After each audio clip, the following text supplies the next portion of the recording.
एक लड़का अगर एक मैं बेटों से निवेदन करूंगा, पिता वो दौलत है जो चले जाता है ना तो समझ लेना कि तुम्हारी तिजोरी का खजाना लुट गया। पिता वो दौलत है, पिता वो जायदाद है। अपने पिता को कभी यह मत बताने की कोशिश करना कि तुमसे ज्यादा विद्वान मैं हूं। अपने पिता को कभी यह बताने की कोशिश मत करना कि तुमसे अच्छी दुकान में चला लेता हूं। अपने पिता को कभी यह बताने का प्रयास मत करना कि तुमसे अच्छी नौकरी में कर रहा हूं। अपने पिता को यह कभी बताने का प्रयास मत करना कि तुम जितना नहीं कमाए उससे दुगना मैंने कमाकर गाड़ी खरीदी, बंगला खरीदा, ये बनाया, जेवर बनाया, ये करा, वो करा। अपने पिता को कभी ये मत बताना कि मैं जितना कर सकता हूं उतना तुमने नहीं करा, क्योंकि पिता की बराबरी तुम कभी नहीं कर सकते। क्योंकि पिता पिता होता है, उसने अपना पूरा जीवन जो कमाया वो तेरी विद्या में लगाया, जो कमाया तेरी पढ़ाई में लगाया, जो कमाया तुझे अव्वल बनाने में लगा दिया। खुद दुकान पर भूखा रह रहकर शुगर की बीमारी कर ली। टिफिन आता था, नहीं खाता था। थोड़े दो ग्राहक और देख लेता हूं, दो ग्राहक और देख लेता हूं, थोड़ी देर से खाना खाऊंगा, थोड़ी देर से भोजन करूंगा, थोड़ी देर से रोटी खाऊंगा।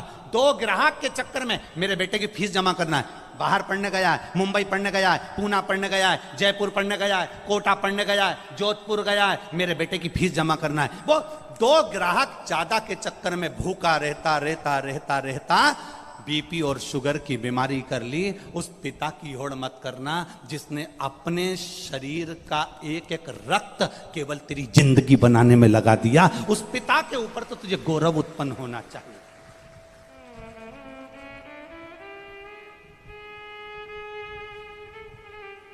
बड़ा दुख होता है जब किसी के मोबाइल पर हम स्टेटस पर देखते हैं ना और वो लिखते हैं माय वाइफ माय लाइफ। बड़ा दुख होता है जब किसी के मोबाइल के स्टेटस पर देखा जाता है कि माय वाइफ माय लाइफ। तुम्हारे लाइफ बनाने में तुम्हारी वाइफ ने क्या क्या करा एक बार पत्र में लिख के तो भेज भेरू। मैं तो इंतजार में बैठा हूं।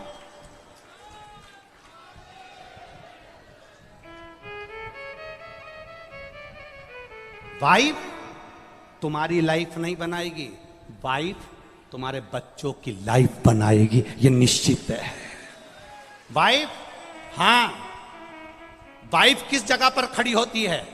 वाइफ लाइफ कब होती है?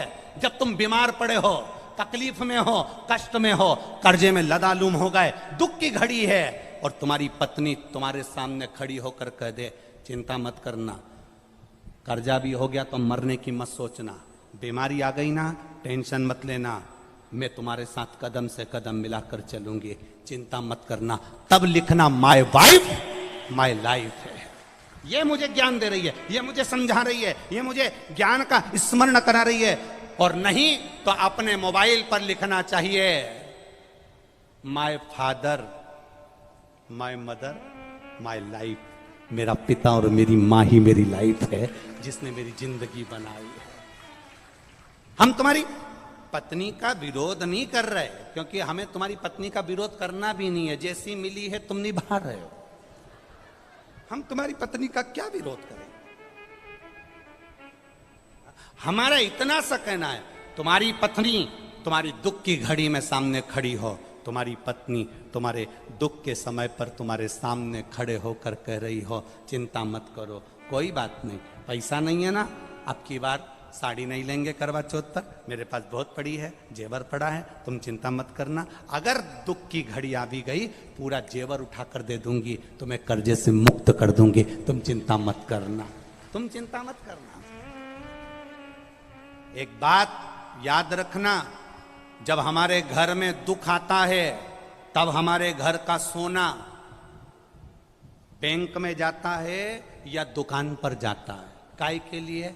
गिरवे रखने के लिए या बिकने के लिए? बोलो सही है कि गलत है? जब दुख आता है तब घर का सोना दुकान पर जाता है, जब दुख आता है घर का सोना सुनार की दुकान पर जाता है। सुनार का पूछता है तुम तो हमारे परिचित हो, ऐसा क्या तकलीफ आ गई जो इतना सारा भाभी का पूरा जेवर लिया है, तुम्हारी मम्मी का पूरा जेवर लिया है, क्या हो गया ऐसा? कहा साहब बहुत कर्जे में हूँ, बहुत दुख में हूँ, इसलिए घर का सोना जो तिजोरी में रखा होता था, अलमारी में पड़ा होता था, उसको मैं दुकान पर लेकर आया हूँ। दुख की घड़ी में घर का सोना सुनार की दुकान पर जाता है, सुनार पैसे देता है, तब हमारा कर्जा चूक जाता है। जब दुख की घड़ी में घर का सोना सुनार के पास जाए तो समझ लेना कि दुख की घड़ी में अगर तिजोरी में रखा सोना दुकान तक जा रहा है तो दुख की घड़ी में हमें महादेव के दरवाजे तक जाना है, तो सोना दुकान पर नहीं जाएगा, अपने आप सब काम हो जाएगा। हम दुख की घड़ी में अपनी चैन, अपनी अंगूठी, अपनी मोबाइल, अपना पर्स गिरवे रखी आते हैं, पर हम दुख की घड़ी में महादेव के पास नहीं जाते हैं। बोलो सही है कि गलत है?